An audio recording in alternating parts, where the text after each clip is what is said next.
I read your notes. Someone doesn't think this is such a good idea. Why? You know what, Greeny? Forgive me.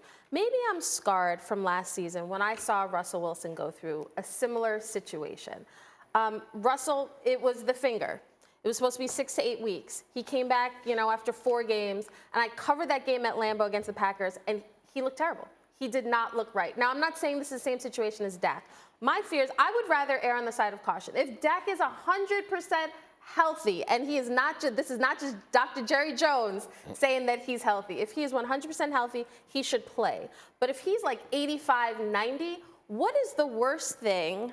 What's so terrible about giving him 1 more week? It's about 100% health for me. Yeah, I mean, it's actually a reasonable take. However, I want to be upset. I want to yell and say you're crazy. However, I do feel like Dak is not going to be to peak Dakness. So, part of this is working off the rust. Mm-hmm. So, comparing him to Russell is a fair comparison because they had a similar injury. But it appears that there's more wrong with Russ's game than just his thumb. So, I think that getting Dak back in these 2 games will be good kind of games to knock the rust off before they get to the Packers, which by then, who knows how good or bad the Packers will be. Dominique's hitting the nail on the head. It's been a month and a half since we've seen Dak play competitive football. So I think it's important that you give him an opportunity, a soft place to land with the Lions and the Bears before the bye week to work off some of the rust. But based on what Jerry Jones said, the risk of recurring injury is minimal. And if that's the case, then I'm in alignment with what the Cowboys' plan is to play him this week. I know the training staff down there because I was drafted by the Cowboys. Mm-hmm. Jim Maurer and Britt Brown, they're going to be conservative with Dak. And we saw that last preseason when Dak had the shoulder injury. So I'm not worried about Dak getting hurt again. What I am concerned about is the schedule after the bye week where they play the Green Bay Packers on the road, and then they've got 3 other teams after that are all better than 500.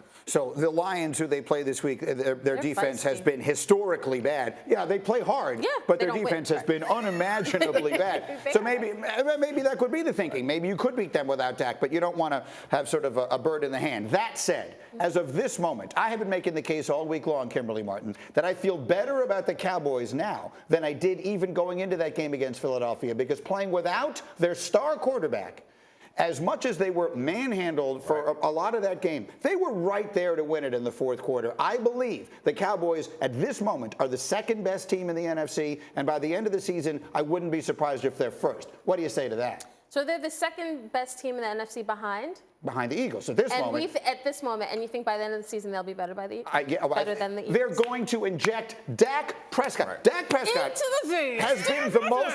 Could you disrespect anyone more than Dak Prescott has been disrespected to this point?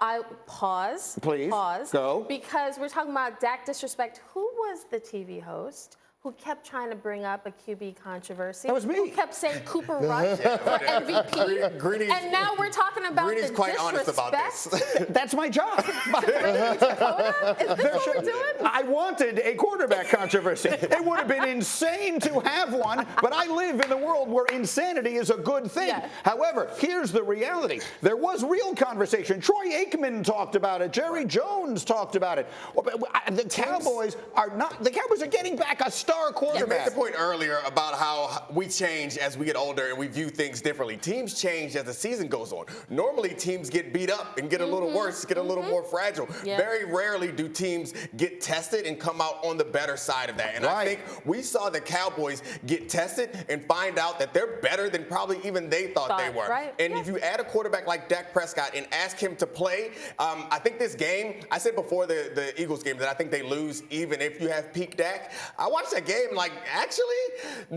they're closer than I thought. Even though the Eagles roster is better and can withstand more injuries through the course of the year, I feel like on that particular day, the Cowboys were better, and I'm not sure by the end of the season what will actually happen. What do you think, Canty? Yeah, the Cowboys aren't the best team in the NFC right now. I do think they have the potential to be later on. It just depends on what Dak looks like when he gets back and whether or not they've learned the lessons that they needed to during the Cooper Rush era of things, because they played a very different style on offense in the 5 games Cooper Rush was in, as opposed to what we saw opening night against the Tampa Bay Buccaneers. If they say with that same style, being forward with the run game and then utilizing opportunities in play actions. Are you hearing the ifs? There's a lot of ifs. There's a lot of ifs. There's a lot of ifs. Every team has ifs. Here's the one thing I will say. There's always a lot of ifs. For almost every team in the NFL, there are ifs. Every team in the NFL will face some sort of adversity. Right. The season is long. Bad things happen. The Cowboys have stared theirs in the face and come out better.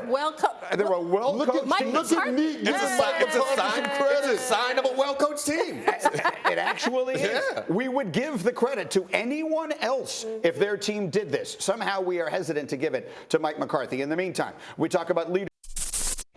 Thank you for watching ESPN on YouTube. For live streaming sports and premium content, subscribe to ESPN+.